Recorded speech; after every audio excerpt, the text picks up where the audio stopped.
From South Carolina Public Radio, this is the South Carolina Lede. I'm your host, Gavin Jackson, and this episode was recorded on August 6, 2026 from South Carolina Public Radio Studios here in Columbia. On this episode of The Lede, I introduce you to the top 5 candidates vying for the Republican nomination for U.S. Senate on August 11th in the Senate Special Republican Primary. And we want to have you with us as well. Give us a shout at 803-563-7169. We love hearing from our folks. We want to know what's going on as summer is winding down. We're in the dog days of summer here. Maybe some folks are going back to school. Maybe you're going back to college. Let us know what's going on. Maybe a last-minute vacation. 803-563-7169. We'd love to hear from you.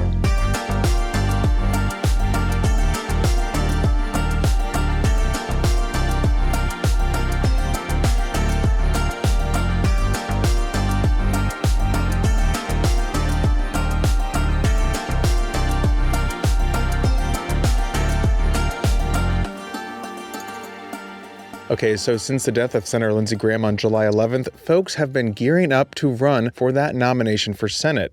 The special election is August 11th, and a runoff will be held on August 25th if none of the 10 candidates clinch a majority on Tuesday. See, highly likely. That's what the lead 8-ball is telling me right now. Also, we'll have special election night coverage starting at 8 o'clock on ETV and SC Public Radio. Tune in for an hour where we bring you the latest returns and analysis from folks in studio and in the field, so stay tuned for that. But the SC GOP and Republican gubernatorial nominee Alan Wilson have organized several events with the candidates, and we attended one in Lexington County on August 1st. There was one on Thursday night in Charleston, and there's one on Saturday in Florence. Don't worry, I'll be at all those. We have so much for you. But first in this episode, we start with Senator Darlene Graham, who was appointed to fill the remainder of her brother's term and is running with President Donald Trump's endorsement. She spoke with us separately this week. Take a listen. Say we were poor, we made it, but not a lot of luxuries. So that was our humble beginnings, and I think that's where Lindsey and I both learned a very strong work ethic and the value of a dollar. Mm-hmm. And then from there, I went to school, went to college, thanks to Pell Grant, Social Security, and Lindsey's help. Got a college education, and then my career evolved into eventually running. I've been working for 30 years for the people of South Carolina, for the state of South Carolina. The last 7, I was running a state agency, and I'm very proud of that. I turned a struggling agency into a national model. 130 employees, a $90 million budget, and I was very big on making sure that we use taxpayers' dollars wisely. I fought duplication of services because I felt like that was wasteful to taxpayers' dollars. I made sure that our spending was reasonable, allowable, and necessary. So that's kind of me on the career front and the experience I bring to the table. I think it's really good experience for this job that I'm currently in as senator. And on a family front, I'm married. I'm a grandmother and a mother. My grandson is almost 2 years old, and my daughter is pregnant with another child, so super excited about that. One of my daughters, she just turned 32. The other one's 17. Mm-hmm. So she started her senior year of high school this morning. And unfortunately, I was not there to send her off this morning. It's the first year that I haven't been there the morning that she leaves for school. So that was a little difficult, but very proud of my 2 young ladies. Mm-hmm. They're good kids. What prompted you to say, I want to do more than just be the person to run out the rest of this legacy for him? What made you say, I want to get in this race and actually run for this seat? Well, I was honored, when President Trump called me and asked me and gave me his endorsement. That was, one reason. The president calls, that's pretty amazing to me. And I was, like I said, very honored. But the other thing is, like Lindsey, I've been saying I have a servant's heart. I think Lindsey, just being up here for a few weeks, hearing, the relationships he built with people here in the Senate, worldwide, how respected he was. I know he was in it for the right reasons, to serve the people of South Carolina. He worked so hard. Eventually, I think he worked himself to death. And like Lindsay, I have a servant's heart. I'm not a politician. I've never wanted to be a politician. I'm not a millionaire. I'm not in it for self-ambition or gain or to become rich or for power or anything like that. I just know how hard Lindsay worked serving the people of South Carolina. I know I've worked hard for the past 30 years serving people in South Carolina, and I feel like this is just a way that I can continue not only what Lindsay was doing, but continue what I was doing on another level. That combined with a whole lot of prayer and support from my family and support from his amazing team that has committed to me. Mm-hmm. And Senator, looking back and discussing your politics and maybe where you stand on things, kind of give us an idea about what your political ideology is. Obviously, you introduced your brother when he was running for president back in 2015, 2016, and we all know how he changed to adapt to the current reality of the conservative, the Republican Party too, as well as President Trump. Have you had a similar transition too? Obviously, you were supporting him, but tell us about maybe your background and your ideologies. Lindsay had conservative values. I have conservative values as well. Someone has asked me, Lindsay was known for working across the aisle. Would I do the same? And my answer to that has been absolutely anything that could help South Carolina or make this country better. I will definitely work across the aisle or work with anybody to accomplish that. One thing that I will not do is compromise my conservative values. And when we talk about that, we talk about your late brother, and that was something that you agree with him on, you're similar with him on. What are some other similarities that we could see between you and him, as well as some differences you might be, breaking away from your brother on? Right. Well, I think, we've discussed the similarities. It's our values, it's our upbringing, it's getting in it for the right reasons to serve the people. I think all of those are similarities. When it comes to differences, Lindsay spent 30-something years in the Air Force. He had a military background. I was very proud of him for that. He was very proud of that as well. And he traveled the world. He built relationships with many people doing that. So his interest was foreign relations. He was really knowledgeable, very good at that. National security was, of course, very important to him. And I'm not saying that I don't think foreign relations are important or national security is not important. I'm definitely saying it is important. But that was an interest of his because of his background. My background's a little bit different. I'm your average South Carolinian that has lived paycheck to paycheck for a long time. I faced the struggles that most families have faced in South Carolina. I've mentioned before that both my daughters have serious health problems. I understand, how medical bills can stack up. Sometimes they bankrupt families. I understand when I go to the grocery store, I'm buying the sales. I'm not getting steak, like I've said before, unless it's on sale. I'm looking for bargains. I'm looking for shoes on the clearance rack. Those kinds of things, I think I can identify with the average South Carolina family, knowing what's important to them and working hard for them. 5th District Congressman Ralph Norman, who came in third in the gubernatorial primary in June, said this is an opportunity to shake up the Senate. I've been in Congress 8 years and decided to throw my hat in the ring for governor. And then unexpectedly, when this came up, decided to run for the Senate. And Senate is stagnant and needs to be changed. Yeah, Congressman, you've been up there, like you were saying, for 8 years now. Tell me what makes you want to run for the Senate seat? This country is at a tipping point. We're in trouble. The Senate is the body that good bills die. And we cannot continue to go or don't have the runway to let bills, particularly the SAVE Act, showing that you're an American citizen before you vote. Is that such a controversial thought? Yes, it is. It's got to change. I'll be a vocal advocate to nuke the filibuster, to change that. And the president's agenda, America First agenda with peace through strength, the economy, we've got to get back on track with spending more than we make, and promoting South Carolina and protecting South Carolina. And then, Congressman, you were in the Freedom Caucus in the House, but do you want to see something similar in the Senate? Well, the Freedom Caucus is leading the way in the House, and we've got members we meet with in the Senate that meet with us every week. Mike Lee is one of them. Rick Scott is one of them. And, you know, what we ask are budgetary questions. How can we make it better? How can we get this country so that we're not going bankrupt? And we'll question it, and whether it's a formal caucus or not, or whether it's just, out of the 153 that are Republicans that would love to do it, I don't know of a single Democrat we would ask to join. Also looking, we just talked about this a little bit, but what do you see the biggest issue facing South Carolina that you can tackle in the Senate? What I'll tackle in South Carolina is we've got massive growth coming our way, affordability. People in South Carolina, middle class is being squeezed out. Housing, which is my industry, affordability, eggs, gas, groceries, you name it. I will fight to cut regulations for businesses. I will be a boots on the ground to make sure South Carolina maintains its identity, its culture. The farmland bought by China, we'll go after.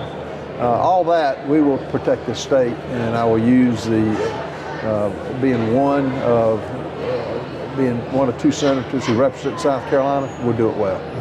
And then when you look at the life and legacy of the late Senator Lindsey Graham, you worked with him briefly when you were up in Congress. Where would you maybe find common ground on him and his legacy and his leadership and his politics, and maybe where there's some differences for folks who are looking maybe use that as a gauge in terms of your politics? What was on both funerals I went to in D.C. and in Columbia, his legacy was he was likable. You could disagree with him, but he wasn't disagreeable. The fact that he did what he did with the Kavanaugh hearings, he turned the tide for conservative Supreme Court justice in Kavanaugh.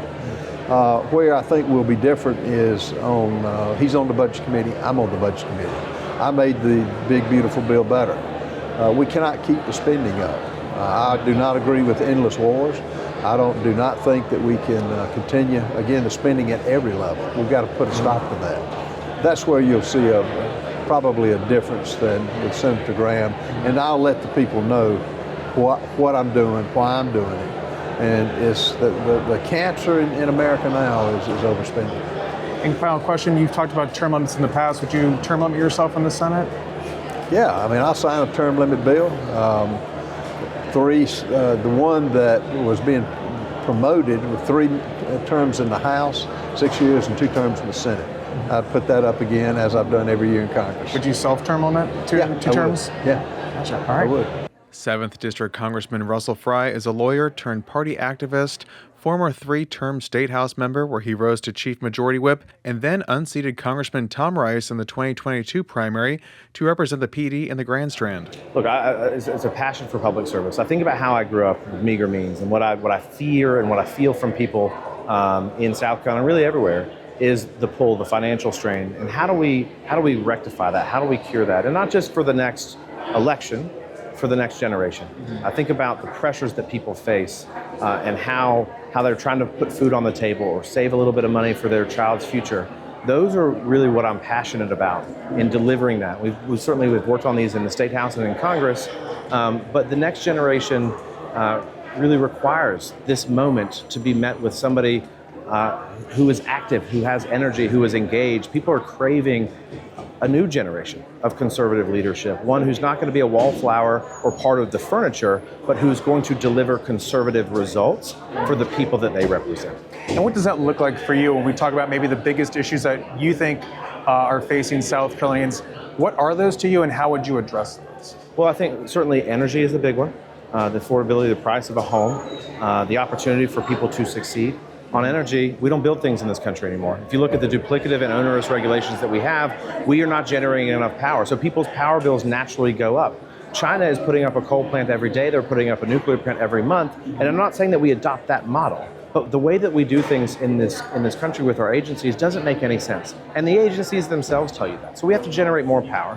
Gas, look, this president has done a remarkable job at bringing about a resurgence or a renaissance of oil and natural gas. We produce a lot, but transmission lines are important, refineries are important, and they're blocked all the time. If we want to be energy independent, it starts here at home.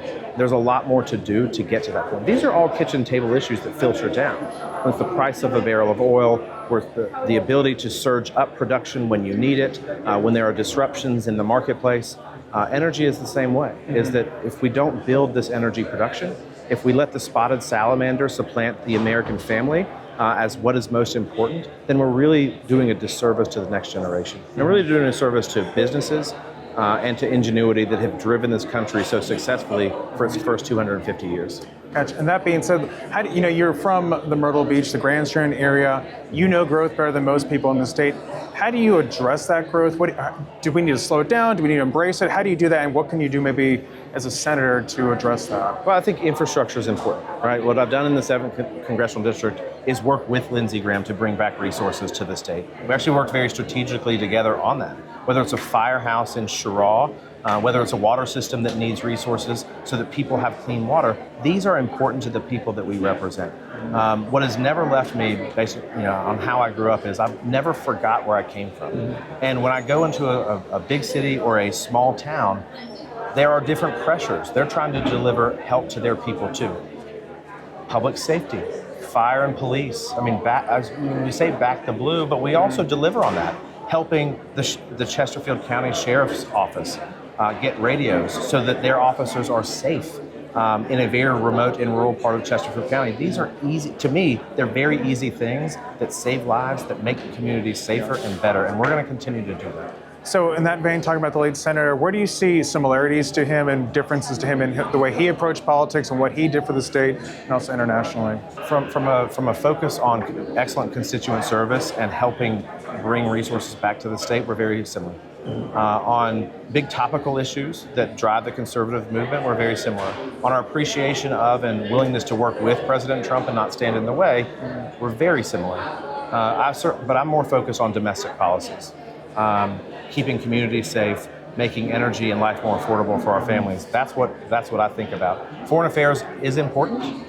It is not my most important thing that I want to focus on. And wrapping up, Congressman, when you look at term limits, where do you stand on term limits? Would you self-impose at all? I think term limits are actually really important. And what I would say is that we do need to have a term limit component, but I also think that you need to have it for the career bureaucrats. Because what happens in this scenario is that if states that have term limits, the elected representatives, when they finally figure out how things are made and done, they are termed out and they're less effective. And the bureaucracy that is so entrenched and unwilling to change, you've got to have a component of that. I don't know if that's 3 terms, 2 terms, whatever the case is. I don't know what that number is, but what I will say is you also have to solve the back end of this equation. If you're fighting the bureaucracy, they don't want to change. They don't want to be responsive to the people. They want to operate with as little disruption as possible, and the elected representatives are often in the way for the bureaucrats. And so we need to figure out that part of the equation too. So you're more of a term limit by the election box versus self-imposing anything? Well, for sure, but I've supported and voted for term limits. But what I do think that we also need to think about is that other component,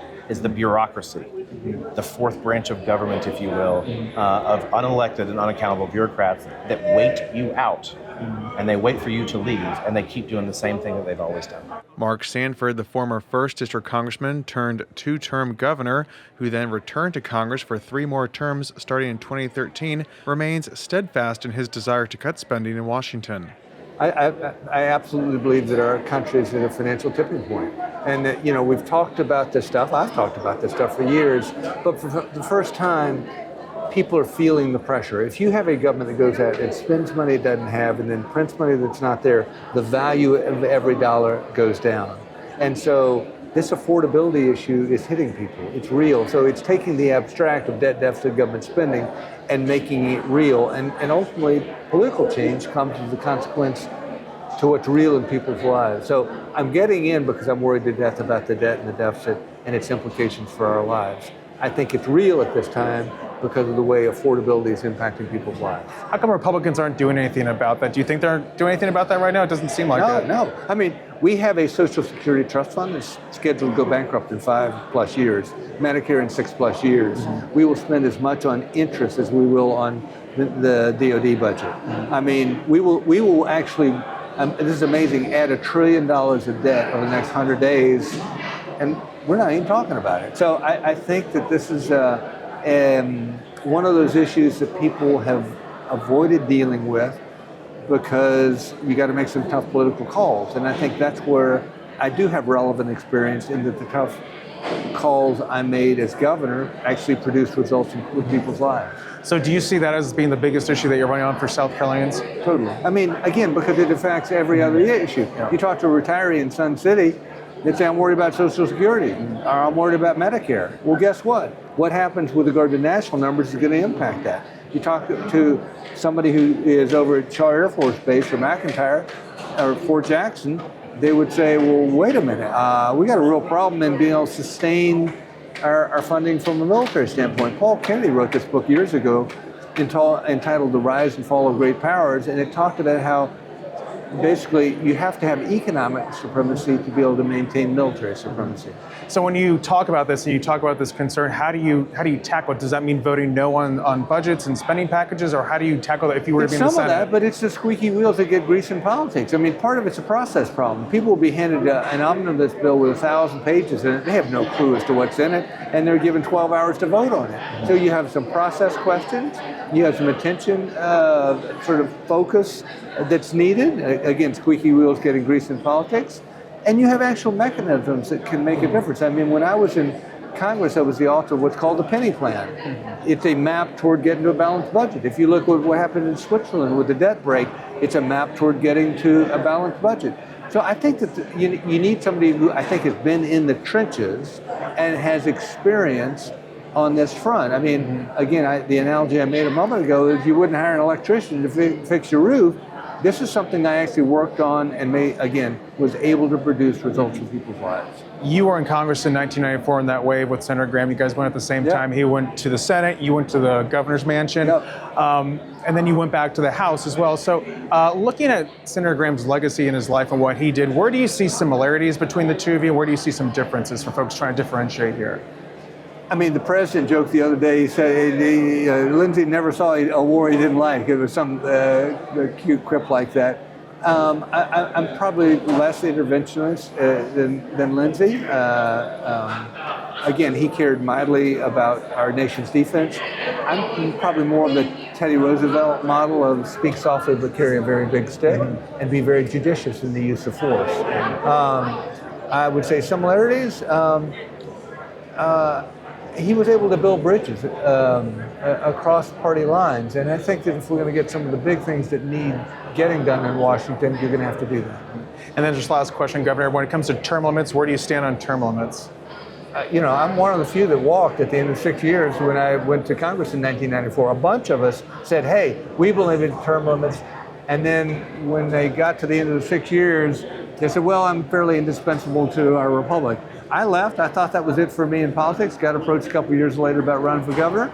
And I think that our founding fathers wove in and out of politics, but they didn't stay in one spot. And I think that change is vital. I think it's destructive for the taxpayer and destructive for our political system when you have somebody sitting in one spot for 20, 30 years. So would you do term limits, two terms? Totally, absolutely. Two terms, self-imposed? I believed in them. I would once again impose them upon myself. Okay, 2 terms? Yes. Okay. All right, Governor, thanks so much. Sir. Appreciate it. Good to see you. Yes, sir. Upstate businessman Mark Lynch received 28% of the vote in the June primary against Graham and restarted his campaign following Graham's death. Polling shows South Carolinians want a successful businessman, not another career politician or an attorney. They want somebody that's dealt with the problems every day that we deal with, and I know what that is, having run a business and competing against the big giants in the country. And some of them that aren't here anymore was Circuit City, and H.H. Gregg, and Sears and Roebuck, and Montgomery Wards, and Leachmere.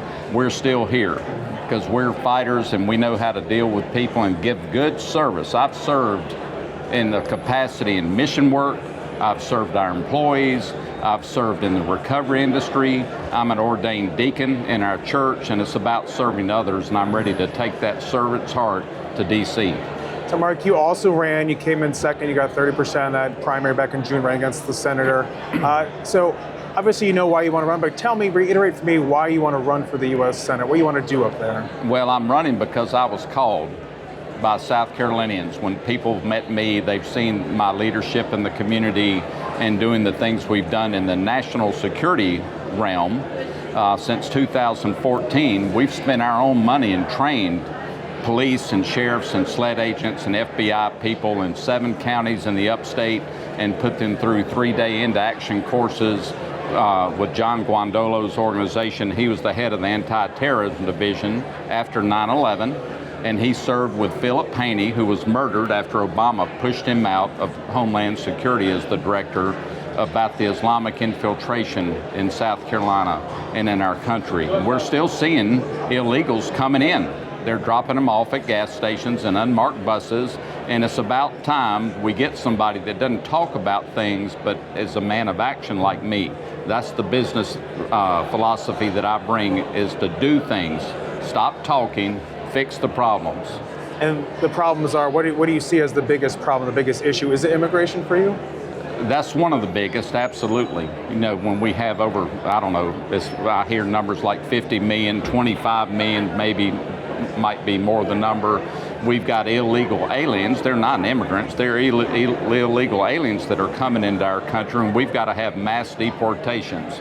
So I support ICE. You know, we've had a program for over 29 years called 287G, and nobody's heard of that till last year. What that program does is it allows local sheriffs and police to arrest, detain, and deport illegal aliens and support ICE. We're not doing that. You know, that'll be a big, big help to our crumbling infrastructure and our highways and all the traffic that we're seeing, and people that are killing people because they don't have proper driving instruction like our citizens do, and they're driving our trucks. And so, yes, that's a big issue. The other big issue we hear all across the state after campaigning 15 months and driving thousands of miles is affordability, inflation. The young generations are concerned when they get out of college. Number one, they're having people that are here on H-1B visas that'll take their jobs for half the pay. And it's like one Clemson student in the Republican Club said, "Mr. Lynch, I appreciate your philosophy on the wall and the border and mass deportations, but when I get out, they'll take my pay, my job for half pay, and I was born in this country." So we got to bring back what American First really means. That's our theme of our campaign: God, family, country, America first. And the only way we can do that is to hire Americans, bring manufacturing back, protect our borders, and deal with the national security threats right here at home. And would you term limit, or what are your beliefs in term limits? Yes, I've signed the term limits pledge 100%. And what's that look like, 2 terms? That's 2 6-year terms, and that's it. All right, Mark Lynch, thank you very much. Appreciate it. Appreciate it. Thank you. You can find that video and more from the campaign trail at youtube.com/SCETV News. And thanks again for listening to the pod, y'all. You can show us your appreciation by leaving us a review on Apple Podcasts or wherever your podcast from, or a voicemail at 803-563-7169. You can also stay up to date with the latest news on SCETV.org and SouthCarolinaPublicRadio.org, and don't forget to support your local newspapers. The South Carolina Lede is a production of South Carolina Public Radio. Our producer is A.T. Shire. Amy Crouch is our supervising producer. Sean Birch is our executive producer. This podcast is produced with support from PRX and is made possible in part by a grant from the John S. and James L. Knight Foundation, as well as listener contributions to the ETV Endowment of South Carolina. For the South Carolina Lede, I'm Gavin Jackson. Be well, South Carolina. 1, 2, 3. Check. That's so much better. 1, 2, 3, 4, 5. Okay. Your gut biome got so used to being in Europe. Oh, my biome.